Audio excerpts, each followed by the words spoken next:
Well, I believe I'm glad I got here a little early because it took every minute to get everything rolling just right here. But I think we're ready and it's time to begin. So if you would bow with me and we'll pray together. Our gracious and almighty God, we thank you so much for the message that you've given to us. Thank you so much for the life of your son and how much he gave in giving his life up for us, and how through the power of your Spirit, you raised him from the dead. Help us to grow in our faith. Help us to have open hearts that we can receive the teachings that he has even for us 2,000 years later. We pray these things in his great name. Amen. Well, we are chapter 13, and this brings us to the end of one of these major sections. So we've been through the first two, and now this third, chapters 11 through 13, reactions to the king and reactions to the kingdom. And on Wednesday, we'll be going into things that deal more with expectations that people have. And obviously, there's some overlap here between these two sections. But as we noted throughout this, and I'm not going to go over this in any detail here. Just want to remind you, if you're like me and you weren't here since Sunday, thinking about this, that forget that chapters 11 and 12 have been in these reactions, showing us the reaction of people of faith, but who had doubts and confusion, like John the Baptist. We see the reaction, and Jesus mainly, we kind of infer the reaction of the people in Capernaum and these other towns on the north side of the Sea of Galilee near Capernaum, their reaction and somewhat lack of faith. And then the Pharisees, just the most out and out and hostile critics and opponents of Jesus. And worked in there have been these ends to both chapter 11 and chapter 12, which sort of provide a little summary. You might think of it an extension, as well as other commentary along the way that either Jesus provides or Matthew provides. And now we get to chapter 13. And how did these first two sections, if we went backward, there we go. The chapters 1 through 7, what did that end with? You remember? The Sermon on the Mount, this great teaching of Jesus. Remember what chapters 8 through 10 ended with? We sometimes call the limited commission, but Jesus' instructions to the 12 as he sends them out. But then, as we noted, some of those instructions seem to be much more down the line for them and maybe other Christians and maybe even for us. And so this section is one of the things that I think helps you see that there's this structure to Matthew. This isn't something we just dreamed up or somebody dreamed up. That, again, here at the end of this section, what do we have? Well, the parables. And I think it's one of the real benefits of going through a book like Matthew. Yes, like Sunday, we had a lot of verses cover and weren't able to maybe cover everything in as much detail as we might like. But it does give you a sense of the flow. Often we pick out one or two of these parables and they sort of float in the air, disconnected from where they came from. That's okay. But I think it's also useful to see these parables really follow on these reactions that we've been seeing. And so we think about these reactions of John, these people in these towns, the Pharisees, and that gives a little different perspective on these teachings in the parables, and I think makes them even more powerful. You've already seen my preview of this, but this map, I'm a big map person. I haven't showed them much in here. And so Capernaum is here at the north side of the Sea of Galilee, and you see Chorazin, Bethsaida, two of the cities that were mentioned in chapter 11 that were not responding to Jesus' teaching and not responding in faith. And then down to the southwest, you see Nazareth. So, these are all in fairly close proximity, but yet again, and I didn't put a picture up here, this very hilly and in some places mountainous country, so a flat map doesn't fully give you a sense of the distances and the difficulty of getting from one place to the other. And so here we enter into chapter 13. Now, I told Philip at the beginning, my girl Friday is not here with us tonight, Julia. So, some others like Philip, they're going to have to step up for the question answering. He was wondering if I give her my notes in advance. I said, well, I'm not saying. So, I did. I did put a picture. So I'm not sure which direction this is looking, but see, Galilee is I've not been there. I would love to go, but a very beautiful place. And again, it's mountains and hillsides are surrounding it. And maybe Jesus was off in this boat as we begin this chapter. Many people are following him, so he gets in the boat and he begins to teach them from the boat, maybe in a spot like this. So we have the parable, we call it the parable of the sower, but as many people have noted over the years, it's in many ways probably better described as the parable of the soil. It's about the soil, the message and the soil. I'm not going to read the whole thing. I think we're going to go over some things here. So if we think about, all right, what in the story, before I get into the story, let me just mention quickly, these parables, Jesus wasn't the first teacher to teach the parables. I have to read mainly what other people have written about what rabbis were teaching up to this time. But this was a common method among rabbis. They viewed it as a way of reaching the people, telling stories that engage people in a popular way. And in fact, one of the parables of Jesus, the parable of the lost coin that is in here, is almost exactly the same in Jesus' telling of it as it is in the rabbinical literature. Now, the difference is where Jesus takes it is totally opposite of where the rabbis were taking it. And I think that would probably be true of many of these that may overlap in some aspects with teaching that the people are familiar with. And so it's one of the things, just a little aside, in my lifetime, sometimes I would hear people, that preacher tells too many stories. Well, okay, you can overdo it on storytelling, but Jesus was a storyteller. Why tell stories? Well, they stick with you. They're pictures and words. But we address that some here too. Jesus gets into that. So the parable of the sower, what are in the story, not the meaning, not where he takes this, but in the telling of the story, what are the key components? So we have the sower and he's casting seed, and some goes where? You're right, it goes a little bit everywhere. You cannot see this very well. The background here, I might should highlight it. I view myself now as an expert on this, not because I'm a farmer, but because the tornado destroyed my trees and yard in the backyard. So over a summer and fall that we've had not enough rain, I'm very familiar with hard soil, and putting seed out and back out, and, it just sits there. So we have it on the hard footpath soil. We have what other soil? We have rocky soil that doesn't, there might be a little topsoil, but then underneath. And I have plucked hundreds, if not thousands of rocks. Now, I don't have thorns. I have weeds and Johnson grass and crabgrass. But then there's the thorny soil with other stuff in it. And then there's this fertile soil. And so we have these four types of soil that he describes.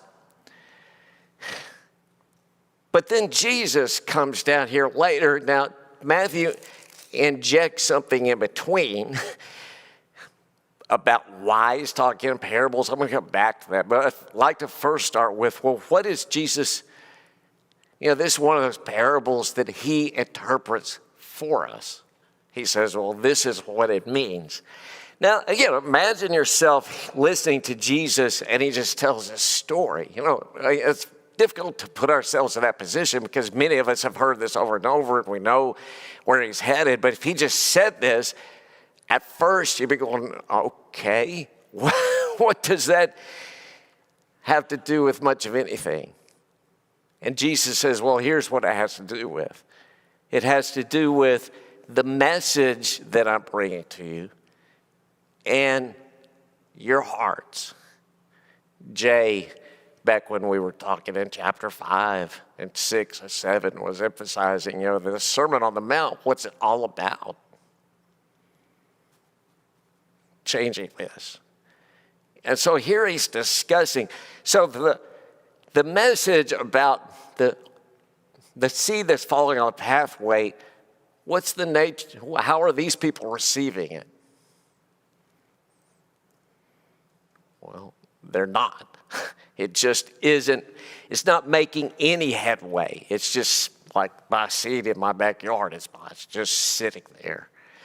So if we think back to chapters 11 and 12, to whom would this most directly relate? Again, Jesus isn't just telling this story out of thin air. This is, I think, connected to who he's been talking about. Who would this have been?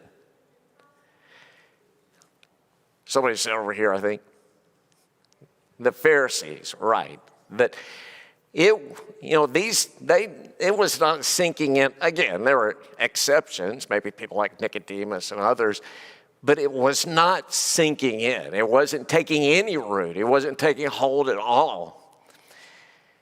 I'll come back to them. What about number 2, the rocky places? Who might, and I'll put these two together, the rocky places and the thorns. What people's hearts might be reflecting of that in chapters 11 and 12? So rocky places, in terms of your heart, what's that suggestive of? And Jesus says it more or less.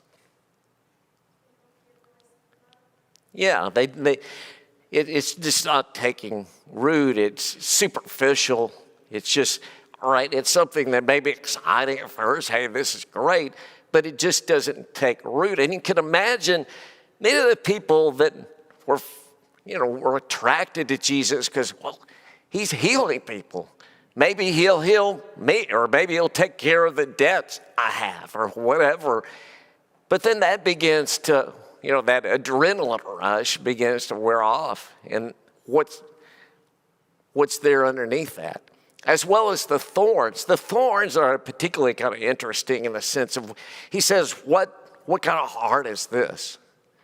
Jay is here. I was looking for you over there, Jay, or is it over here? What's the issue with these people's hearts? They just got so much going on.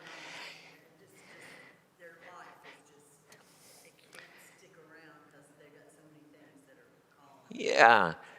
They're busy. They've got things in their life. They may even think, hey, this Jesus, he's doing good things. I'm sort of interested in it, but I got mouths to feed. I've got things to do, lots of stuff going on.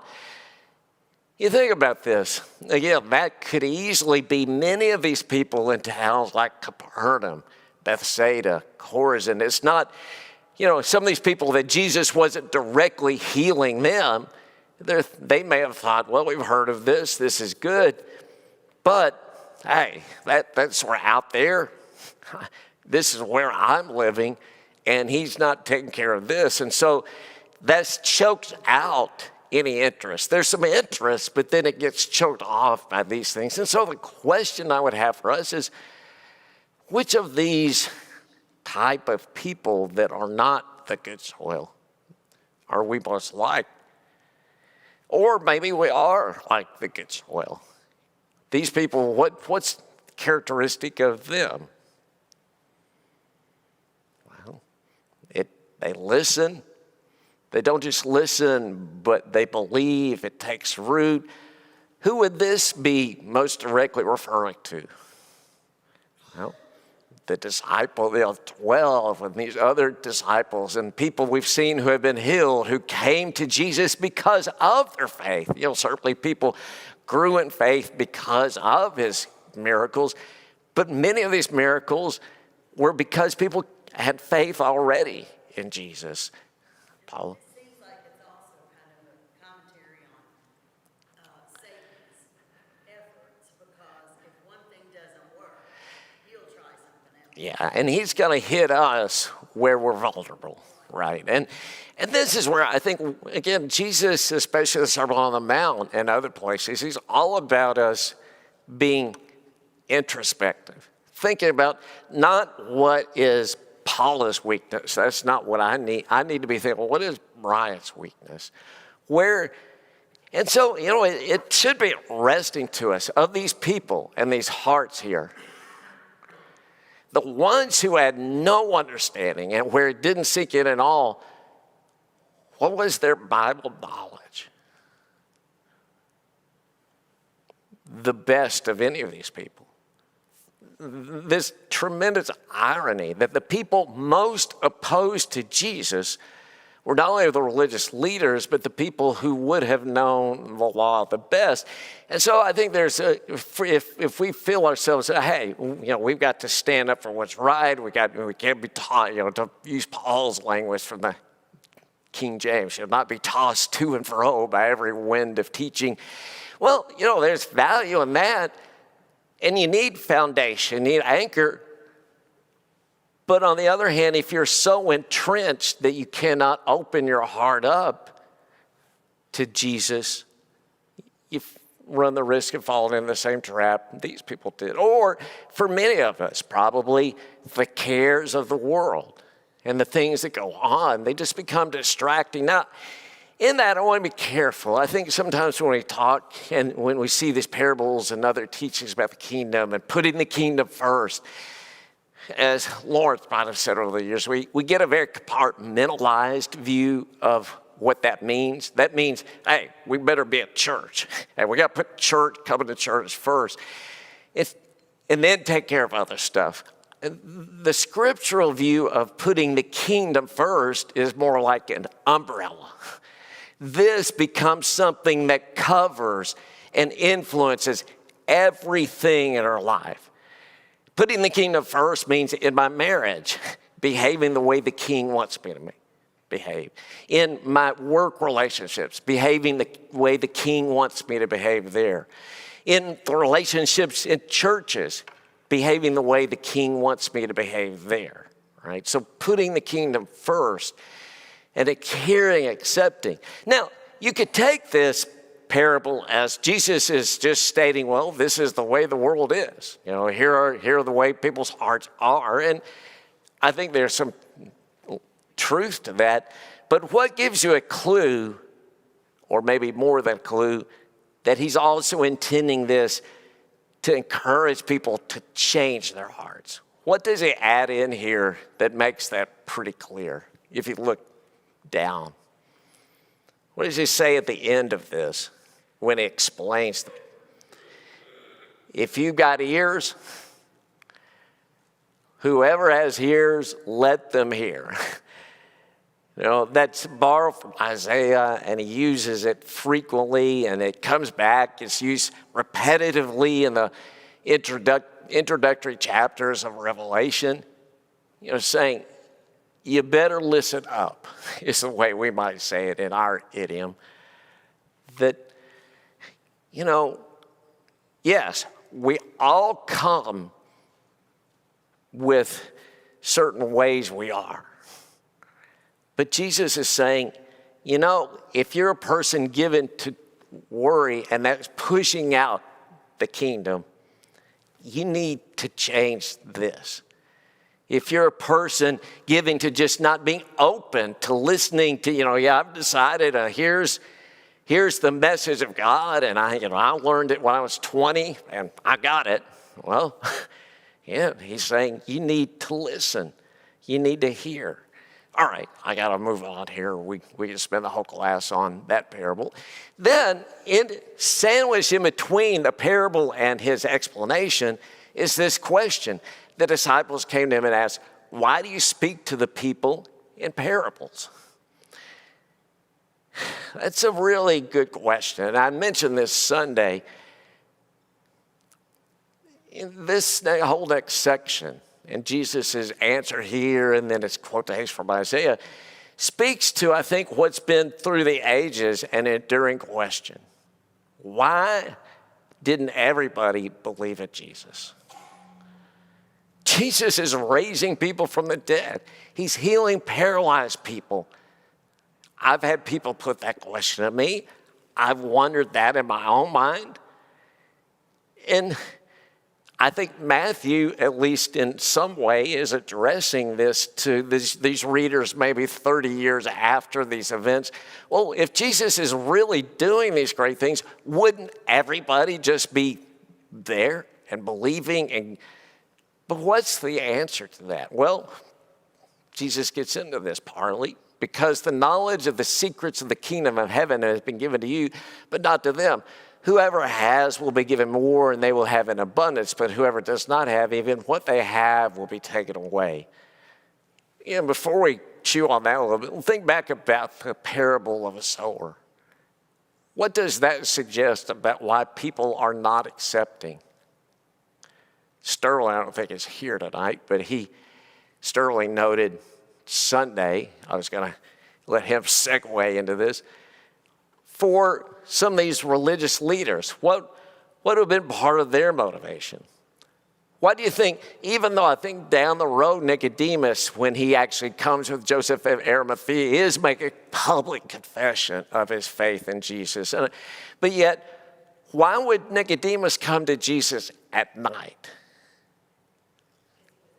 Here is a Pharisee who really, I think, is drawn to Jesus, who has some genuine faith, but he also recognizes this is not going to sit well with my peers. And so, has that sort of influence vanished?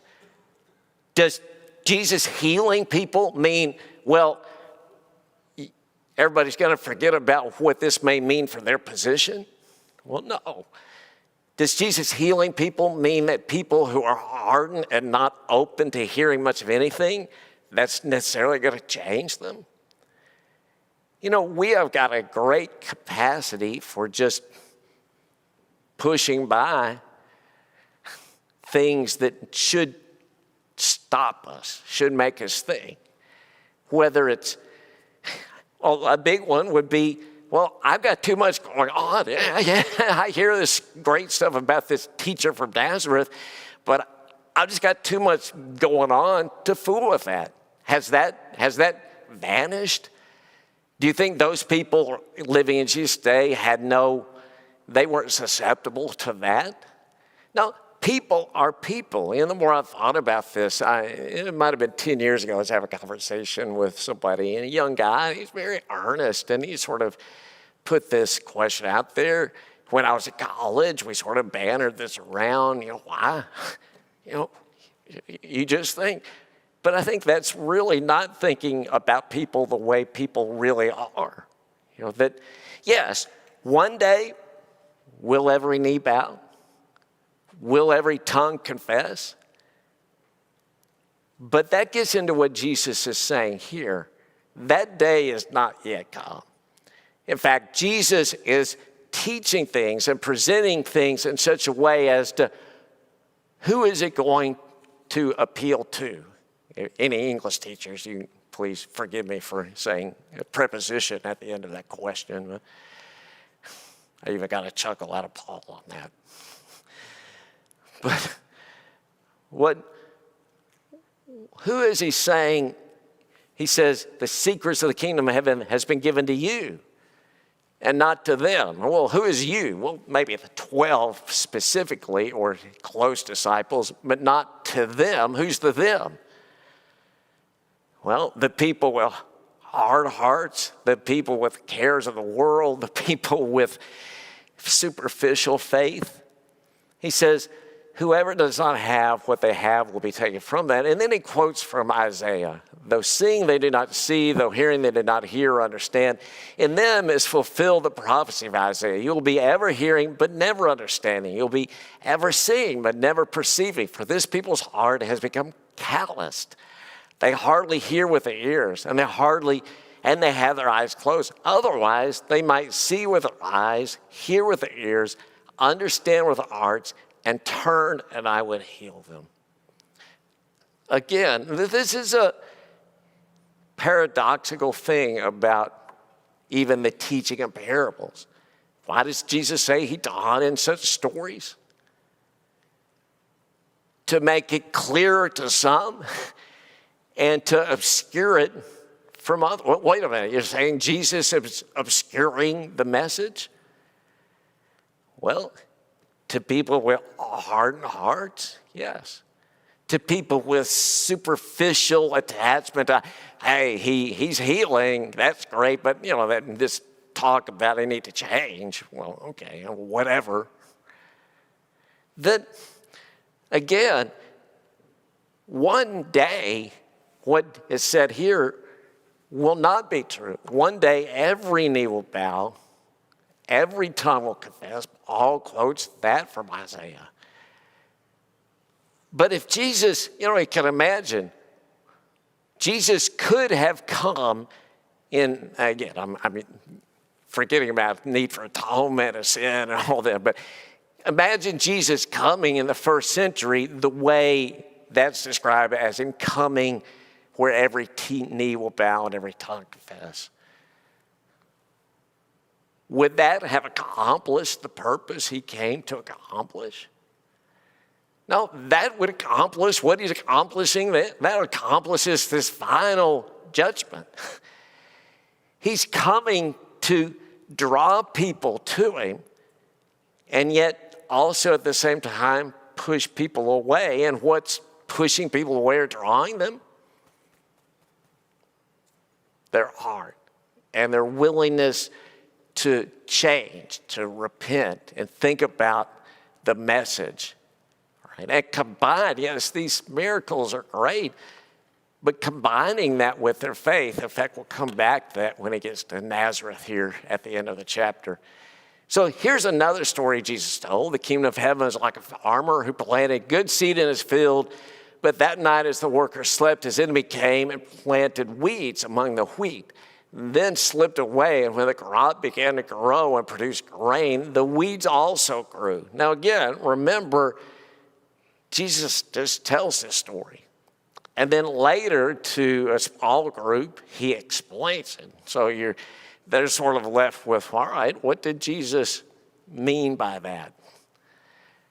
Well, again, like the parable of the sower, this is a parable that Jesus explains. And it's very similar, again, because of our time limitation, I decided just to put this in with it. But later, he tells a much shorter parable about that's very similar, I think, in what it's trying to express. The kingdom of heaven is like this fishing net that gets what?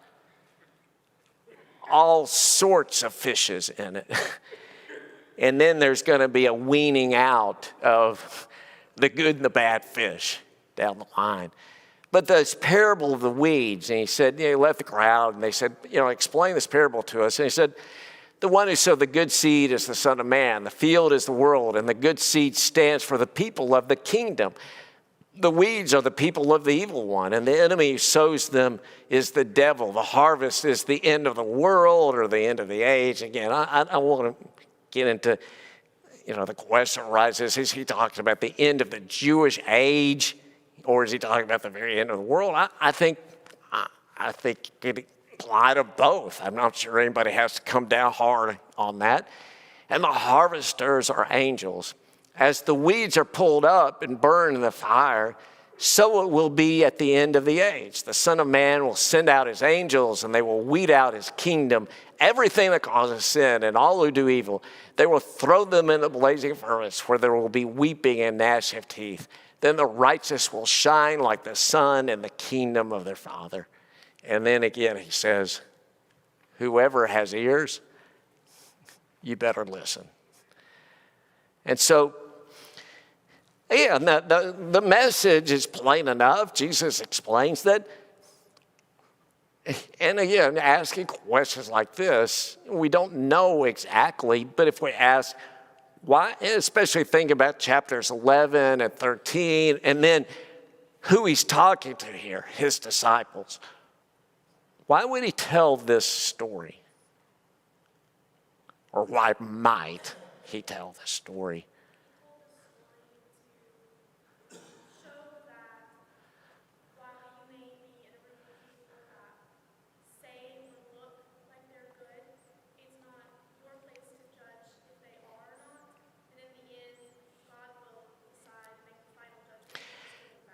Yeah, Think about, she was saying, God, part of this is teaching us, she didn't use the word, but it described what you're saying here, is teaching us patience, forbearance, that, God ultimately, as Paul says in Romans 14, he said, why are you, he talks about this, the context of a local church. Why keep judging each other over every little thing? God is going to judge people. You don't have to set yourself up in judgment. But even here, they might have been thinking, well, I'm not wanting to judge. I'm wanting you to judge, Jesus. I'm wanting you to, weed out the bad. These Pharisees are calling you the devil or the prince of the demons. Think about among the 12 disciples, who might that have really stirred up and said, we need to go start, I use 1980s expression here, wasting people. We need to start taking care of these people. The zealot, Simon the zealot. These people, this is what he was a part of, was a movement that said we need to violently throw out the Romans. And certainly beyond him, we see people like Peter.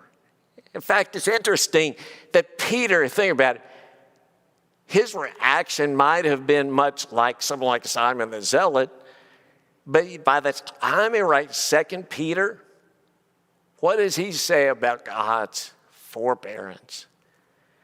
There's a sense you think, well, all right, God keeps putting off this judgment or that judgment. Does that mean God didn't mean it? Why does God do that? Right, God desires to bring more people into the net, to bring more people from the weeds into the wheat. God, Justin Hornback on that Sunday morning Lord's Supper service, one of my favorite passages, Psalm 130. If the Lord kept a record of sins, which one of us could stand?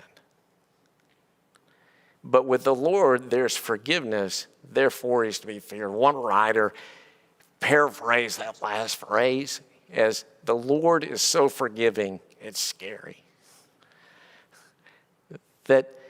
And so I think he's maybe here calming down some of this desire among the 12 and disciples for Jesus. You got the power to do something about these opponents. Why don't you do it? Then he tells this parable, a couple of, I think, and in many of these parables, again, for listeners, I think they were intended to build on things people would have kind of intuitively understood. Now, there are a few of Jesus' parables that I think were enigmatic then and a little bit now, but these are not them. The kingdom of heaven is like a mustard seed. How is that the case? Well, it starts as this little bitty thing and grows into this expansive tree with lots of branches. It's like yeast. Almost everybody can understand that. It starts, a little bit turn. And isn't that the kingdom? When you think about it, sometimes we get discouraged. I know I do. You think, man, the world is messed up. And the world seems to be, at least parts of it, running in the wrong direction. And I know Lord's our teaching Revelation 2 or 3, 4 years ago, and you get toward the end and you say, well, yeah, this can apply toward, the distant future, but Christ is reigning now. We have the tree of life given to us now, not in its full way. And I remember, somebody very honestly said, well, wait a minute, all these bad things are happening. But think about it. What has happened over the last 2,000 years? We've gone from a few disciples, a few people listening to Jesus, to that message spreading and spreading and spreading. And even today to people in China and people in other countries, that Christ is winning. Let's just be clear about that. That doesn't mean the battle is done and that it's going to be easy. But this says, hey, this is an expanding thing. Then he comes back and says the kingdom of heaven is like a treasure hidden in a field, a pearl that's very valuable. That both of these things, the person who finds them, what are they willing to do? Sell everything for this thing. So again, here's the question for us. Is that how I view my relationship to the King, my citizenship with the King? Yeah, I've got issues. I've got, my daughters have had issues. I've had heart arrhythmia for 20 years. You know what? And I don't mean to make trivialize these things. Some of you know my uncle, 15, almost 20 years ago, died. He was only 11 years older than me. And it threw his family into chaos. And really, you think, oh man, these are troubling things. The cares of the world, the things that can bring you down. Am I willing to say, the thing that makes everything right is that I have the most valuable thing that I could ever hope to have. I have forgiveness of my sins. I have a relationship to the King. Who can take that away? That's Paul is saying in chapter 8 of Romans. Who can take that away? Lots of things in our life can be taken away, some of which are very hurtful to us. I know some of you, even the episodes I talked about there, I could talk about some of you endure trials in life that are much deeper cutting. But you come back, the thing that is most valuable, you can still have. And I think that's what Jesus is getting at here. And they asked him, do you understand that? And they said, well, yeah, we've got it, Jesus. And he said to them, therefore, every teacher of the law who has become a disciple of the kingdom of heaven is like the owner of a house who brings out of his storeroom new treasures as well as old. And again, that's a little, what exactly is he saying? I would suggest, think about this. We talked about the Sermon on the Mount. Here's a sermon that I think is both expressing what the old law was really about, but also raising it up and clarifying it to a whole new level. Jesus' teaching is filled with borrowing from the old and pushing out into new places. But then, it's not just the cities around the Sea of Galilee. He goes to his hometown. When Jesus had finished these parables, he moved on from there. Coming to his hometown, he began teaching the people in their synagogue. And they were amazed. Where did this man get this wisdom and these miraculous powers? And they asked, isn't this the carpenter's son? Isn't his mother's name Mary and his brothers James, Joseph, Simon, and Judas? Aren't all his sisters with us? Where then did this man get all these things? Now, before we go on, this story is also told in Luke 4 with a little bit more detail. Jesus reading in the synagogue. Matthew doesn't get into that. But if you just read to this point, and if you read it in Luke also, what would you get the sense is going on here? I could go on. They seem to be accepting, kind of appreciating, says they were amazed. Hey, isn't this Jesus? But then it adds, and they took offense at him. Now, again, I think this, Matthew's leaving, it didn't just jump immediately from this to that. Luke, I think, gives us a sense of why this happened. Jesus reading from the scroll and saying, today you have seen this fulfilled in your eyes. But, you could imagine their appreciation. Well, isn't this neat? Little Jesus has grown up and he's healing people. He's doing really neat things and saying things that are neat. But then when it comes to saying, essentially to them, I am the Messiah that this passage is talking about, they say, oh, hold on. That's not what we meant. And this is an interesting thing. I think probably similar to maybe what was going on with some people in Capernaum and Bethsaida and other places. They could appreciate Jesus as, kind of a do-gooder and somebody who was doing things that were helping people. But when Jesus started claiming, I am the Messiah of this prophecy and that prophecy, they're going, nuh-uh. You're just a boy from Nazareth. And so here's a whole nother reason, or at least related reason, people rejecting. How can this boy that grew up with us, how could he be the Messiah? We all understand, Jesus' statement here, prophet is not without honor except in his own town, in his own home. I might not have said those words to Julia, but I've said similar words, Other people listen to me, but why aren't you? And I think she said that to me too. That sometimes things that influence, you think, well, if I said this to somebody else, they would listen.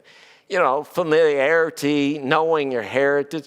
Look, I will say, Julia, since she's not here, I'll mention this.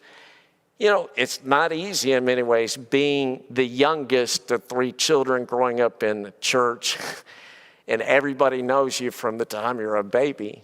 It actually becomes a blessing to somebody like her in many ways that half the church now didn't grow up with her, But there's always a tendency to think of, well, this is little, as some of you called her, Juju, that, she's a 50-something-year-old woman with a lot of wisdom now. And so I think Jesus has experienced that sort of thing here too, of this, all right, we like you while you stay in the box we've made for you and kind of seem kind of neat, but when you start stepping out of that into something much grander, okay. And in Luke, you get a sense that there was even a miraculous way. They were ready to throw him off a cliff, and he was able to just walk through the crowd. But it adds this note, and he did not do many miracles there because of their lack of faith. Jesus' use of miracles is very interesting. Did he sometimes heal people who didn't know who he was? Yes, we've seen that in the Gospels. Did he heal some people sometimes who didn't have faith? Well, sure, some of these people we just mentioned. But many, I don't know, again, I don't have an assessment, I don't have a ledger, but many of the people that Jesus heals, he heals because of their faith, and he says that. And so these are people that were brought to faith and seeing other people healed, hearing the words of Jesus. And so, these towns, ultimately, in places like Nazareth, they just aren't growing in a deep faith, even though the Son of God is living right with them. Again, all of us, our familiarity with the Scripture and with Jesus sometimes can become an obstacle to obscure who he really is and what he really wants from us. How many blessings they prevented themselves from having? Oh, They just were so resistant to yeah. accepting who he was. Yeah. You think about his brothers, and I don't know about his sisters, but his brothers who only later, again, I suspect, again, I'm just imagining, but their reluctance to truly accept him as Messiah was partly grown out of familiarity. We've been around him. Yeah, he does some things that others can't do. Maybe he's even a prophet, but the Messiah, that is, again, we accept, I grew up hearing that Jesus is the Son of God. I grew up hearing he was the king of prophecy. But for his brothers, that was a big jump to go from, well, okay, you're a prophet doing some good things, to you're the Messiah. Thank you for such good attention. Phil, are you up Sunday morning? Phil's had some things going on, so we've rejiggered the schedule a little bit. We'll see you Sunday.